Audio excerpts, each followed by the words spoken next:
Why did you become a coach? Well, you probably became a coach because you wanted to help other athletes. You didn't want them to repeat your mistakes. You wanted to help your athletes become the best they could be, but the results are not showing. The athlete isn't listening to you. They think they know better than you, and they choose to do their own thing. So as a coach, what do? Do you let them stay or do you let them go? Well, it might be time to fire your athlete. So today, I'm going to talk about why why coaches might need to break up with their athletes and why that is actually necessary sometimes. I'm also going to discuss what situations call for letting your athlete go, and I'm going to provide a guideline on how to fire your athlete. It sounds so harsh, doesn't it? Fire your athlete. But it is important. So let me get right into it. So how and when should you break up with your athlete is an important skill every coach should learn. Now, I don't know if coaches actually learn this in coach school, but I'm going to give you a quick crash course on it right now. So why breaking up with an athlete is necessary. So if an athlete does their own thing rather than follow the plan you've given to them, and they don't communicate with you that they're changing that plan as their coach or of any kind of changes, that might be one of the situations. And if this is done repeatedly. Now, you as a coach, you lack the information to properly do your job if you're not informed of these kinds of changes. So like I said, if this continues, your athlete's lack of progress reflects on your reputation as a coach as well. Now, if you coach a team of athletes, that one athlete's poor athletic performance can have not just a negative impact on the team's performance on the physical level, but also on a team cohesion level. And that just means that can produce a very poor team morale, a poor team confidence in one another's abilities to do their role on that team, which will ultimately impact the effect that the team will have as far as being able to perform to the best of their abilities. So what situations call for letting your athlete go? So one is programming has become a guideline. So as a coach, you spend time working on a specialized program for your athlete, taking into account their weaknesses to address those limitations, as well as capitalizing on their strengths. But then your athlete takes your tailored program and makes their own adjustments to it. So as an example, they're adding in exercises, or maybe they're even changing the entire workout. Maybe they tell you about it or they don't, but you find out later, which explains their lack of progression and or can lead to injuries for the athlete. Another situation, deloads are non-existent. Well, deloads exist for a reason. So it allows your body to heal and recharge. Now, this is good for all levels from beginners to the pros. And even after educating and or reminding your athlete of the importance of deloading, they insist on doing PRs on their scheduled deloading weeks. Their performance will be affected at some point. And again, this reflects on you as a coach. So if they don't listen, despite the warning or two, let them go. Another situation is respect. Respect is a two-way street. Coaches should respect their athletes and vice versa. Athletes can disagree with their coach, but it's how they disagree that's important. If your athlete disrespects you, their teammates or officials or judges on a routine basis, especially after speaking with them about their behavior, and they still continue to be disrespectful, let them go. Another situation is social media. So if your athlete is derailing their training in the name of Insta fame or is constantly berating other folks on the platforms, then it may be time to cut ties. Now, you can't police the internet or your athletes, but again, what they do is a reflection on you.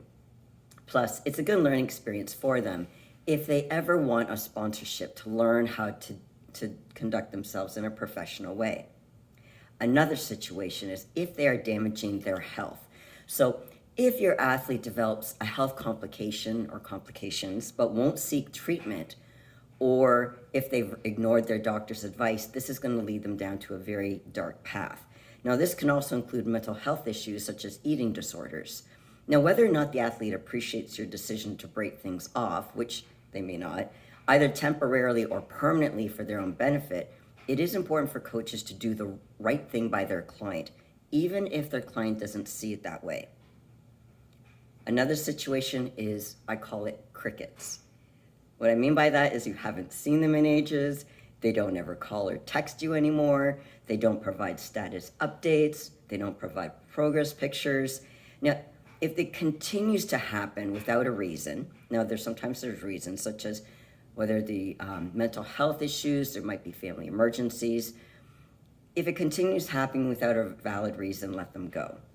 You need communication and data from your athlete in order to properly program and make adjustments to their program. Otherwise, they can be on the fast track to injury if you're just coaching them blindly. So thirdly, I want to give you a guideline on how to fire your athlete.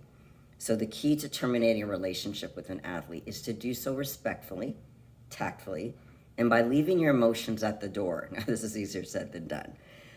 You begin by trying to address the issue first. So you should always talk with your athlete, allow them to express their feelings or explain their behavior. Now, depending on what they say, you may not need to fire them after all. Again, it depends on the context. Is this a first or second time, or is this a repeated kind of occurrence that's happening?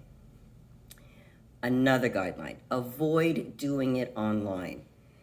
So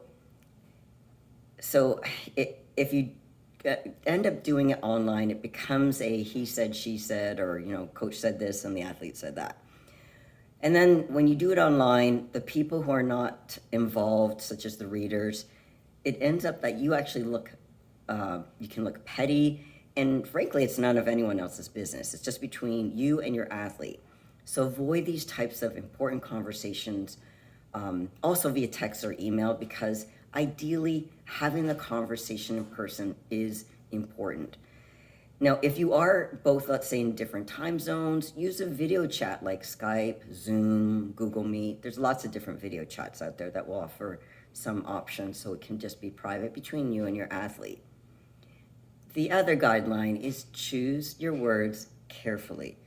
Try not to let your emotions overpower you. Stay professional, obviously avoid cursing. And if you've gone the internet communication route, then be extra aware of what you type, as your words could be screenshotted and blasted all over the internet.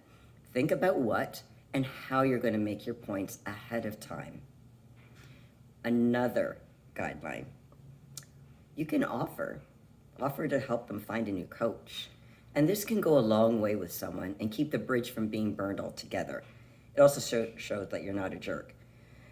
If there's a competition or a game coming up, if possible, have this conversation early enough to allow your athlete time to get a new coach. Another suggestion, try to keep any drama to yourself. So regardless of what hurtful things your athlete may have said to you,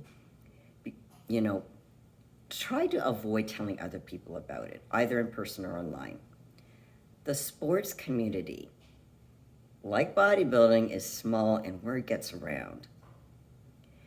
Now, let's say you coach a team. Tell them. They're going to notice that their teammate is suddenly gone. It's better the team finds out from you, meaning their coach first, than finding about it from, let's say, someone online, from another person. Now, when you tell the team, it can initially be an email and then discuss their thoughts and feelings about it in person. Again, the worst thing is to have your team find out from someone else that one athlete was fired. The bottom line is, it isn't going to be easy to fire an athlete, but it can be done tactfully and with respect. Stay professional and always keep the athlete's best interest in mind. Once again, they may not appreciate it, but again, athletes want to do their best. If you have a different impression of what that takes for them to be their best, you can agree to disagree, but again, let them go. So if you've learned something from this video, please give it a thumbs up and leave me a comment below of what resonated with you. Now, I also have another video I want you to watch. It's called 3 Dreaded Words for Athletes. And if you've not subscribed to the channel, please do so. If you have any questions or suggestions for future videos, please comment below. Thanks for watching. Have a great day, everyone. Take care, and remember to keep your mental game on.